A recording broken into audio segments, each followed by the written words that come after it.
주택담보대출에서 장기금리와 단기금리의 역전 현상이 가속화하고 있습니다. 왜 그런지, 앞으로는 어떻게 되는 건지 이슈 플러스에서 자세히 다뤄봅니다.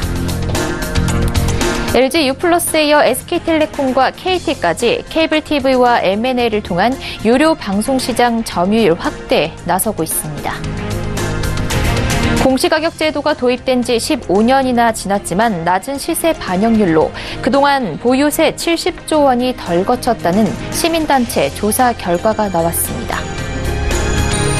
가공품이나 공산품을 넘어 신선식품까지 배송받고 싶어하는 소비자가 늘어나면서 신선식품을 새벽 배송해주는 업체들이 급증하고 있습니다. 센 뉴스 플러스 잠시 후 뵙겠습니다.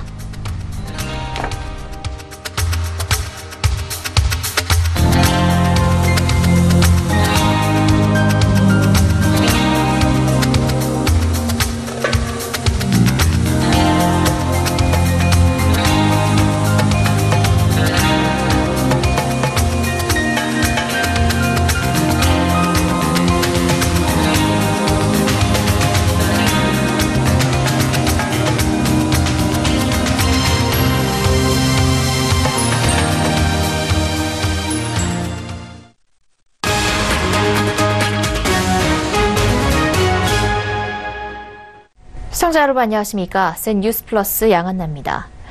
상환 만기가 긴 채권이 만기가 짧은 상품보다 금리가 통상 높기 마련입니다. 매수자 입장에서 채권 보유 기간이 길어서 리스크가 커지기 때문에 금리가 더 높은 겁니다. 그런데 최근 들어서 장기 금리가 되레 단기 금리보다 더 떨어지는 이상 현상이 계속되고 있습니다. 은행권이 단기로 운용되는 변동금리를 또 올리면서 이 같은 장단기 금리 역전 현상이 가속화하고 있습니다. 정훈규 기자입니다. 시중은행들이 변동금리 주택담보대출의 금리를 0.02%포인트씩 올렸습니다. 변동금리 상품의 금리 산정 때 기준 역할을 하는 잔액기준 코픽스 금리가 0.02%포인트 올라 딱 그만큼 인상한 겁니다. 코픽스 대신 금융채 6개월물을 기준으로 삼는 KB하나은행만 금리 변동이 없었습니다. 이제 은행권 주택담보대출 변동금리는 최고 4.9%에 육박해 5%대를 바라보고 있습니다. 변동금리 상품의 금리가 계속 올라 지난해 10월을 전후에 나타난 고정금리 상품과의 금리 역전 현상도 심화하고 있습니다. 우리은행의 주택담보대출 변동금리는 최저 연 3.41%, 고정금리는 연 3.04%로 0.4%포인트 가까이 차이가 납니다. 국민은행의 경우 변동금리 하단이 연 3.38%, 고정금리는 2.81%로 고정금리를 선택하는 게 0.57%포인트 더 저렴합니다. 여기서 고정금리는 금융채 5년물을 기준으로 활용하는 주택담보대출로 5년간 금리 변동이 없지만 이후에는 변동금리처럼 코픽스와 연동해 6개월마다 금리가 변합니다. 한 시중은행 창구 관계자는 금리 상승기 이자 부담 증가를 고려해 고정금리 대출을 권해왔는데 최근엔 금리까지 더 저렴하다 보니 대부분 5년 고정 대출이고 변동금리를 하는 경우는 거의 없다고 말했습니다. 서울경제TV 정훈규입니다.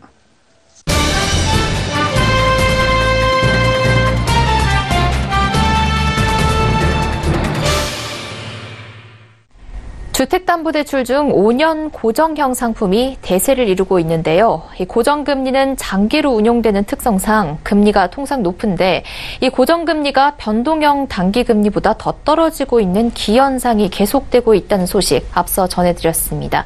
왜 그런지 또 앞으로 이 현상이 계속될지 금융팀 정훈규 기자와 알아보도록 하겠습니다.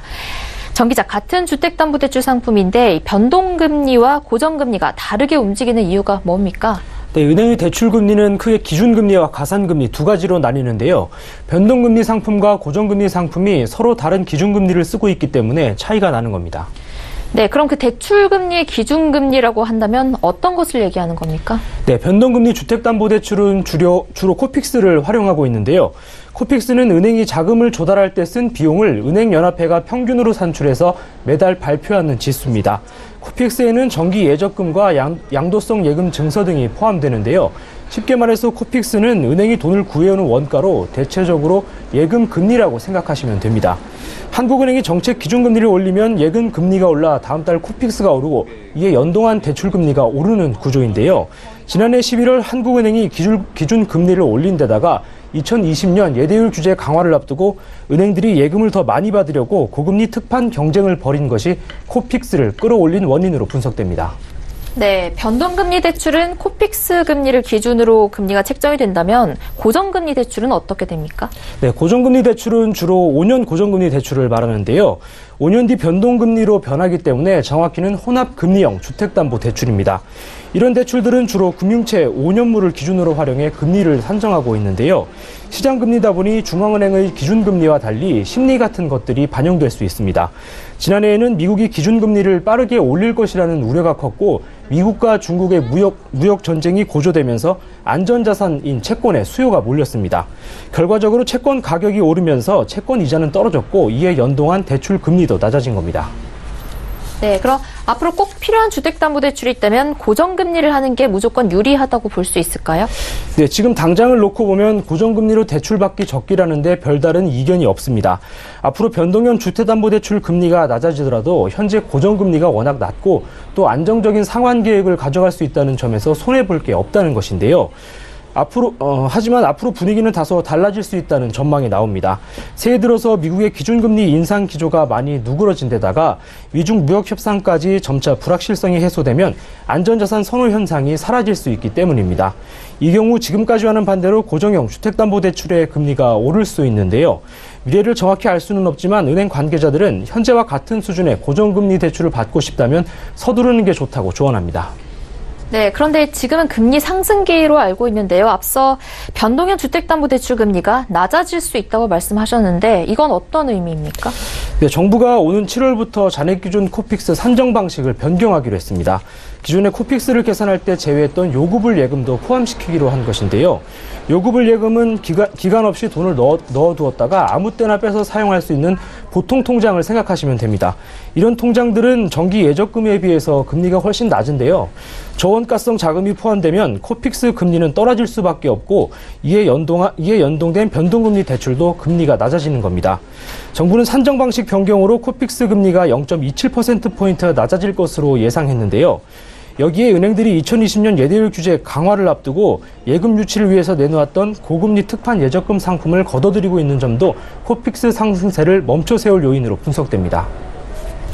네, 주택담보대출 금리에 대해 자세하게 알아봤습니다. 감사합니다. 네, 감사합니다.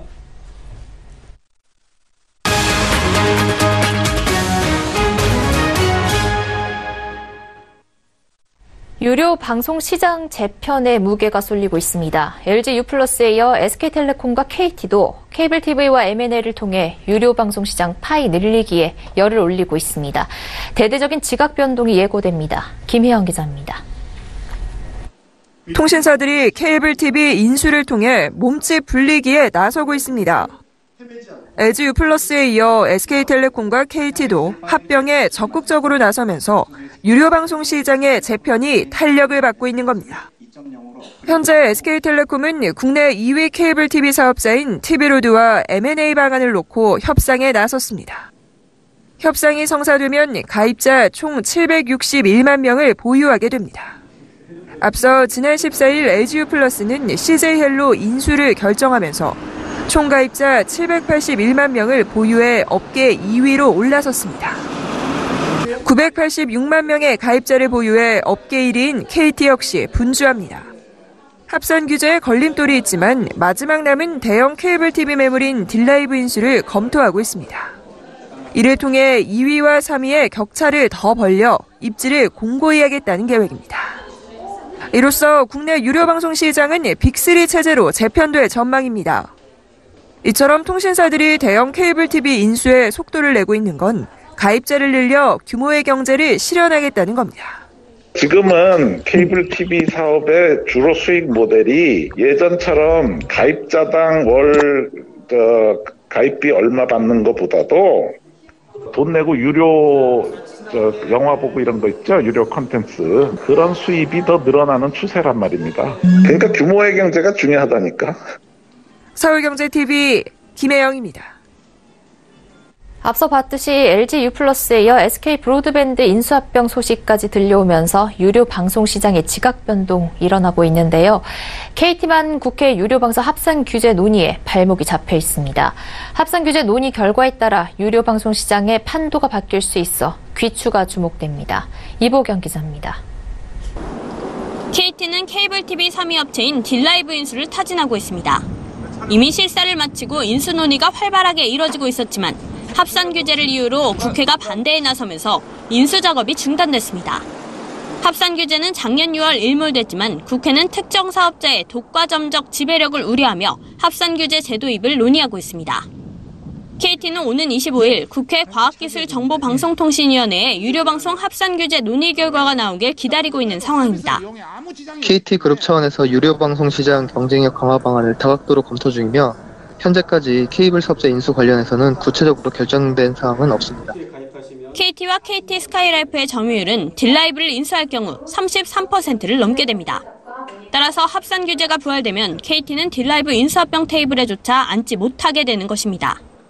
이런 상황에서 과학기술정보통신부는 이례적으로 국회에 반대하고 나섰습니다. 과기부는 넷플릭스 등 온라인 동영상 서비스가 몸집을 키우고 있는 상황에서 시장 점유율 규제는 글로벌 흐름에 맞지 않는다며 반대 의견을 밝혔습니다. 합산 규제 일몰이 유지될 경우 KT는 딜라이브를 인수해 1위 자리를 공고히 할 것으로 보입니다. 반면 재도입될 경우 SK 브로드밴드의 딜라이브 인수 가능성도 점쳐집니다. 서울경제TV 이보경입니다.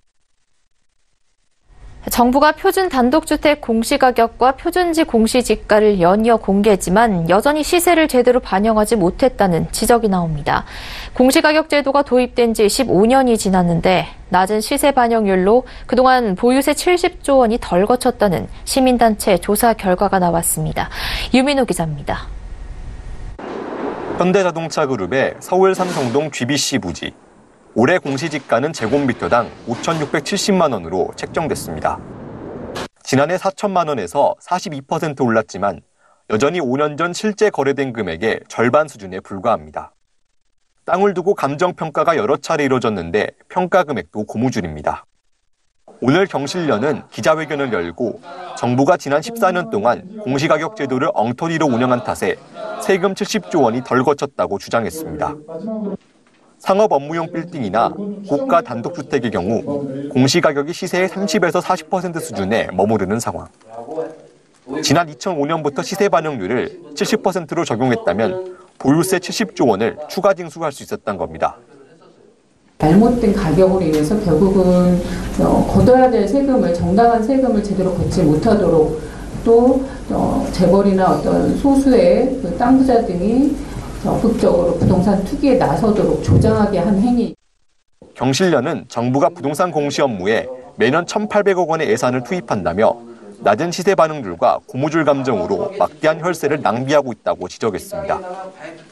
이에 공시 업무를 담당하는 김현미 국토교통부 장관과 한국감정원 등을 대상으로 감사원에 공익감사를 청구했습니다. 서울경제TV 유민호입니다.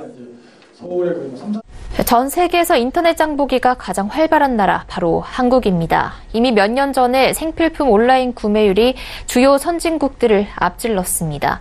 이제는 가공품이나 공산품을 넘어 신선식품까지 배송받고 싶어하는 소비자가 늘어나면서 신선식품을 새벽 배송해주는 업체들이 급증하고 있습니다. 한 업체가 새벽 배송을 통해 우리가 잠든 사이 주행한 거리는 지구 78바퀴라고 합니다. 여기에 IT 기술까지 더해지면서 새벽 배송 시장은 태동기를 지나 더 변화무쌍해질 전망입니다. 고현정 기자입니다. 유통업계가 새벽 배송 서비스에 사활을 걸고 있습니다. 밤 11시까지만 상품을 주문하면 다음날 오전 7시 전에 집 앞으로 배달해주는 마켓컬리의 샛별 배송 서비스가 3년 만에 50배 이상 성장하면서 크게 주목받았기 때문입니다. 이후 쿠팡의 로켓 배송, BGF 리테일의 헬로네이처뿐 아니라 마트와 백화점도 속속 뛰어들며 새벽 배송 시장은 지난해 4천억 원 규모로 확대됐습니다. 지난 13일 동원 F&B가 운영하는 식품 전문 온라인몰 동원몰도 새벽 배송 서비스 밴드프레시를 론칭하며 후발주자들의 추격이 이어지고 있는 가운데 마켓컬리 측은 샛별 배송 외에도 최적 온도로 분리 배송하는 풀콜드 체인과 상품 입점 기준을 까다롭게 하는 게 주요 경쟁력이라며 지금 당장 흑자 구조를 만들기보다 물류를 확장하고 시스템을 안정화하겠다고 밝혔습니다. 이처럼 새벽 배송 시장이 급속히 커짐에 따라 인공지능 등 첨단 IT 기술도 적극 도입되고 있습니다.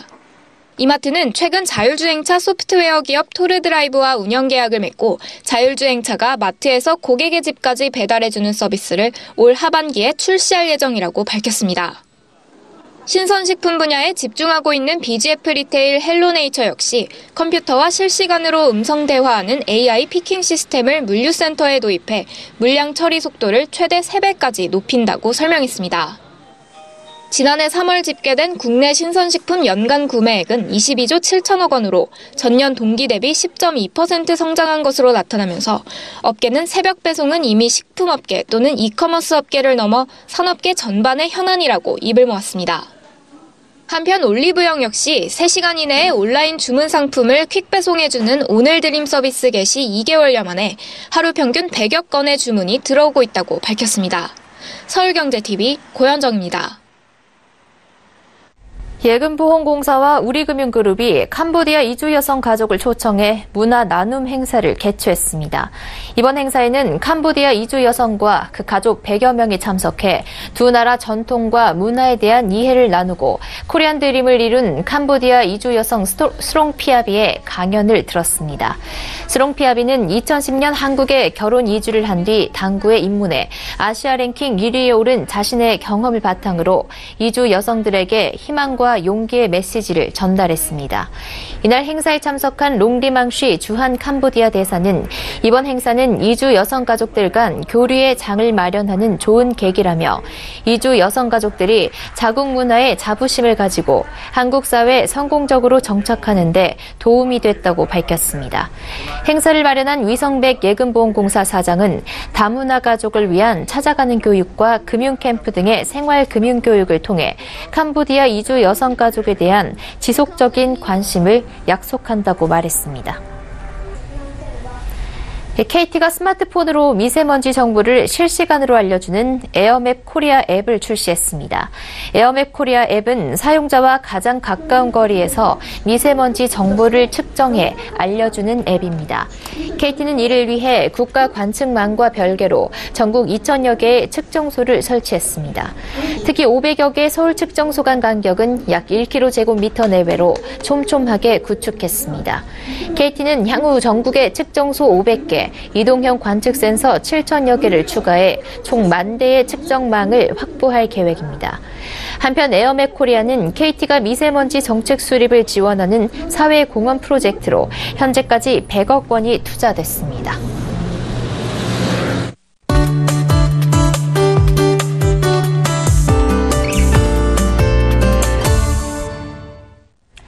올해 설날 연휴 때 가장 많은 분들이 해외여행을 나갔다고 합니다. 최근엔 가까운 해외의 경우 저비용 항공사의 취향이 늘어나면서 많은 해외 국가들도 국내 시장에 도전작을 내밀고 있습니다. 이렇게 저비용 항공사들의 생존을 위한 경쟁이 치열해지고 있는데요. 국내 저비용 항공사들이 다른 항공사와의 경쟁에서 비용 효율성을 높이는 방법으로 날씨를 활용하고 있다고 하는데요. 오늘은 저비용 항공의 힘은 날씨다라는 이야기 들려드리겠습니다. K웨더 방기성 예보센터장 나와 계십니다. 안녕하세요. 네, 안녕하세요. 네, 먼저 시청자분들에게 우리나라 저비용 항공사에 대해서 간단한 소개 부탁드릴게요. 네, 2005년에 이제 우리나라 시장에 첫발 내디딘 저비용 항공사는 대한항공과 아시아나항공 등 두 항공사의 양자택일을 강요받았던 국내 항공시장의 일대 변혁을 일으켰습니다. 올해까지 불과 14년 만에 제주항공부터 막내격인 에어서울까지 6개 저비용 항공사가 대한민국 하늘을 누비고 있을 정도로 아주 짧은 시간에 외형적 성장을 이루었는데요. 그런데 이제 궁금한 것은 앵커님도 혹시 저비용 항공을 이용하시나요? 네, 경제적으로 많이 저렴해지다 보니까 저도 가까운 거리의 경우 종종 이용을 하는데요. 센터장님은 어떠십니까? 저 같은 경우에도 동남아나 일본, 중국을 할 때는 저비용 항공을 이제 이용을 하거든요. 비행 시간이 좀 짧아서인지 그렇게 불편을 느끼지는 못하겠더라고요. 이런 많은 저비용 항공사들은 생존을 위한 싸움을 앞두고 항공료 인하나 또 혹은 효율 좋은 신규 항공기 도입 등을 추진하고 있습니다. 그런데 저비용 항공사들이 비용 절감에 가장 효과적인 것은 운항 지연이나 결항 또 회항 등을 줄이는 것인데요. 날씨가 말썽을 부리면서 작년 12월에도 저시정으로 인해서 김해공항, 청주공항, 김포, 광주, 사천공항들의 비행장에 경보가 내려지면서 운항 지연과 결항이 속출했고요. 올해 1월에도 김포공항이 미세먼지와 안개로 저시정주의보가 발령되면서 회항 사태도 있었습니다. 네. 그러니까 항공기의 경우 이 결항이나 회항이 날씨 영향을 정말 많이 받는군요. 네, 그렇습니다. 항공업계는요, 일반적으로 전체 스케줄에서 2에서 5%가량을 계획대로 운항하지 못한다라고 말하는데 그중에서 날씨로 인한 미운항이 80에서 90% 육박한다고 해요. 그러니까 즉 날씨가 곧 저비용 항공업계의 효율을 떨어뜨리고 생존을 위협하는 위험 요소인 것이죠. 그래서 국내 저비용 항공업계는 날씨를 비행에 적극 활용하고 있는데요. 대표적인 항공이 이항공입니다. 이항공은 실시간 기상 정보를 이용한 항공기 운항 시스템을 활용해서 자체 운항에 이용하고 있는데요. 예를 들어서 태풍이나 저시정으로 인한 운항 취소를 최소화할 수 있도록 날씨 운항 시스템을 활용을 합니다. 선제적으로 스케줄 변경이나 우회 항로 비행 등을 통해서 300여 편의 추가 운행을 기록하면서 동종업계 대비 0.3에서 0.9% 높은 운항률을 기록을 했습니다. 이게 퍼센티지로 보면은 작아 보이지만 비용으로 환산하면 엄청난 돈이라고 할 수가 있습니다. 네. 이 항공기 운항에서 날씨가 안전에도 정말 중요한 영향을 미친다고 알고 있거든요. 네, 그렇습니다. 날씨를 이용해서 비용 절감뿐만 아니라 항공기 안전 운항을 위한 비용 또 고객과의 약속인 운항 스케줄 변경도 가능하다 보니까 브랜드 신뢰도도 상승하면서 고객 증가라는 긍정적인 효과까지 불러오는 것이죠. 호주의 퀀타스 항공 같은 경우 날씨를 비행에 이용을 해서 연 70억 원 이상의 경제적인 이익을 만들기도 하거든요. 저비용 항공사의 힘은 날씨다 라는 말을 꼭 하고 싶네요. 네, 오늘은 저비용 항공사와 날씨의 관계에 대해서 얘기 나눠봤습니다. 감사합니다. 네, 고맙습니다.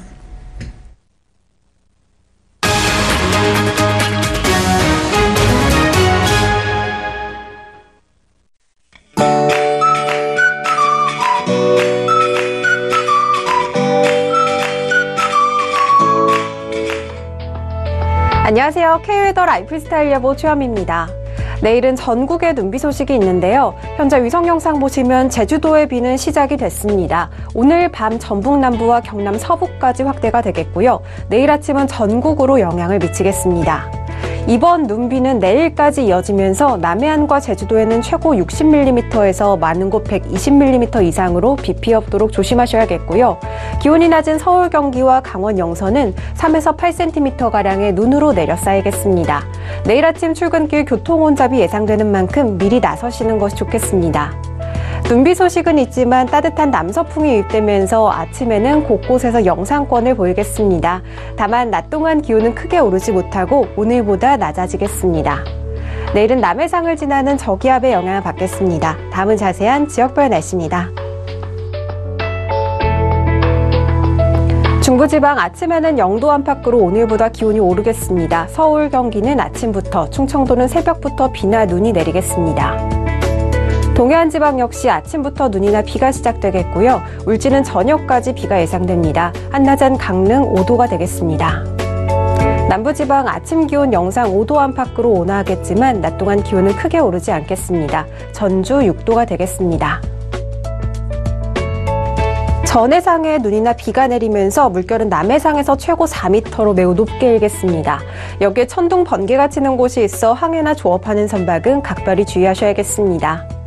내일 비가 그치고 기온은 점차 올라 주말 동안 3월 상순에 해당하는 기온을 보일 전망입니다. 날씨였습니다. 센 뉴스 플러스 여기까지입니다. 시청해주신 여러분 고맙습니다.